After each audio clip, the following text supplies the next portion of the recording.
saya Dr. Amari sedang menjaga di klinik pagi hari ini. Maaf kalau betul dengan Ibu siapa? Ibu Sabrina. Ibu Sabrina. Baik, yang sakit siapa Ibu? Anak saya dong. Anaknya Ibu ya. Anaknya namanya siapa Ibu? Waldi. Waldi. Umurnya berapa Ibu? 4 tahun. 4 tahun ya.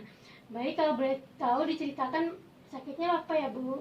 Ini dok, dia kan lagi main sama teman-temannya tadi. Tiba-tiba dia nangis. Saya tanya ke temannya kenapa kan? Kata temannya dia ini apa sih kayak masuk biji gitu ke hidung sama kupingnya gitu dok. Terus dia kayak kesakitan gitu makanya nangis. Oh, jadi anaknya Ibu tuh kayak ada kemasukan biji di bagian hidung dan kupingnya ya Bu ya. Nah, kalau boleh tahu bagian hidung sebelah mana ya Bu? Hidung kanan sama kuping kanan dok. Hidung kanan sama kuping kanan ya Bu ya. Baik Ibu, nanti saya akan melakukan tata laksana dan pengecekannya Bu ya. Apakah terdapat beberapa biji dalam hidung dan kuping Ibu, kuping anak Ibu. Nah, namun saya minta bantuan kepada Ibu supaya nanti ketika pemeriksaan Ibu bisa membantu menjaga anaknya Bu ya, supaya tidak bergerak-gerak bebas, karena nanti apabila anak Ibu bergerak secara bebas maka anak Ibu akan mengalami kesakitan. Apakah Ibu bersedia? Bersedia. Baik, saya akan mencuci tangan dan menyiapkan alat terlebih dahulu ya Bu ya. Baik Ibu, saya akan melakukan pemeriksaannya Bu ya, dan juga tata laksananya. Pertama, persiapan alat terlebih dahulu, terus kemudian pasang headlamp, terus kemudian baik Ibu, tolong posisikan anaknya Bu ya, kakinya tolong diapit pada kaki Ibu, terus kemudian tangan kiri Ibu memegang badan anak Ibu dan juga tangan kanannya memegang dahi anaknya agak sedikit didongakkan ya Bu ya. Baik, kemudian saya akan cuci tangan terlebih dahulu.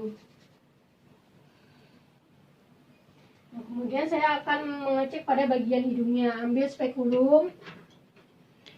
Tadi di sebelah kanan ya Bu ya? Iya dok.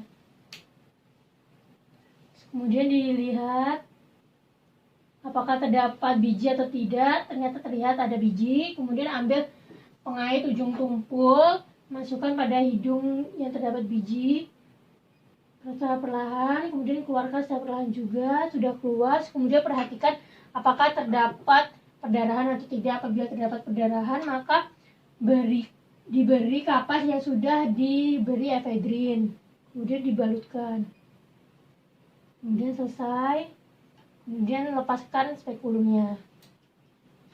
Selanjutnya saya akan melakukan pengambilan barang di yang telinganya ya Bu ya. Posisinya tetap sama Ibu, namun kepalanya dimiringkan ke kiri ya Bu ya. Baik, kemudian saya akan mengecek menggunakan otoskop apakah terdapat biji atau tidak. Dilihat, ternyata terdapat biji. Kemudian saya akan mengambil biji tersebut menggunakan pengait ujung tumpul. Secara perlahan dimasukkan ke dalam telinga, kemudian perlahan dikeluarkan. Kemudian sudah selesai. Baik Ibu, tata laksananya sudah selesai ya Bu ya. Saya harap selanjutnya Ibu dapat lebih memperhatikan anak Ibu ya Bu ya, karena anak Ibu masih kecil, belum tahu apa-apa, apakah itu berbahaya atau tidak. Takutnya nanti akan terjadi hal-hal yang lebih berbahaya lagi. Apakah ada ditanyakan Ibu? Baik, terima kasih ya Bu ya.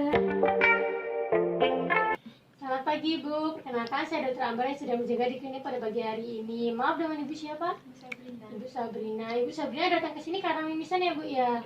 Baik Ibu, nanti saya akan melakukan tata laksana ya Bu ya. Namun tata laksana ini sedikit tidak nyaman bagi Ibu, tapi akan saya meminimalisir ketidaknyamanannya. Apakah Ibu bersedia? Bersedia dok. Baik Ibu, saya akan menyiapkan alat terlebih dahulu dan cuci tangan ya Bu ya. Baik, sebelumnya saya akan membersihkan bagian rongga hidung menggunakan suction. Kemudian apabila sudah dibersihkan maka berikan tampon sementara yang sudah diberikan lidocaine 2% dan adrenalin. Kemudian apabila sudah dimasukkan ke bagian hidung, maka tunggu sampai 10-15 menit. Apabila terdapat vasokonstriksi, maka dapat dilihat apakah perdarahan itu berasal dari sumber posterior atau anterior.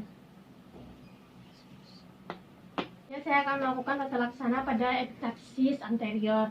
Pertama, saya akan menggunakan spekulum.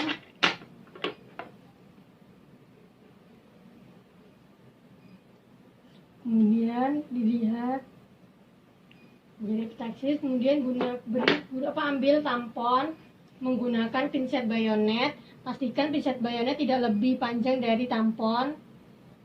Kemudian masukkan, kemudian keluarkan spekulum, tahan lapisan pertama, terus kemudian ambil lagi tampon yang kedua, masukkan lagi pada rongga hidung, kemudian keluarkan lagi spekulum, kemudian tahan lagi lapisan 1 dan 2 menggunakan spekulum, kemudian ambil lagi lapisannya, kemudian masukkan lagi dan tahan lagi sampai seterusnya, sampai rongga hidung terisi penuh dengan tampon.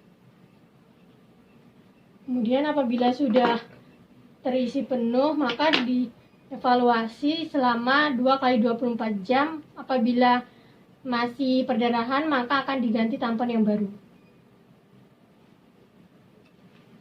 Kemudian cara lain yaitu, baik ibu bisa ditutup hidungnya ibu, terus kemudian badannya agak condong ke depan ya bu, terus kemudian ibu bernafas menggunakan mulutnya terbuka ya bu. Apabila ibu merasakan darah yang mengalir dari mulut, maka kemungkinan besar bahwa perdarahan berasal dari posterior.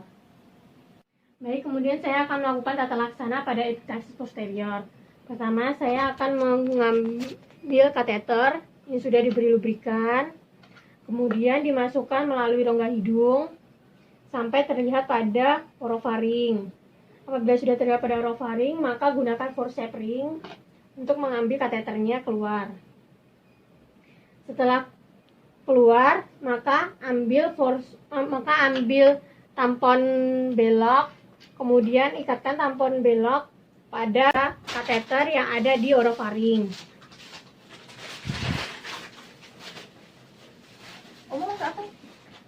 Setelah itu, tarik kateter sampai tampon menyentuh di bagian palatum mole. Untuk memastikan bahwa tampon itu berada di palatum mole, maka masukkan jari telunjuk ke dalam mulut, kemudian tahan untuk memastikan tampon itu sudah berada di palatum mole.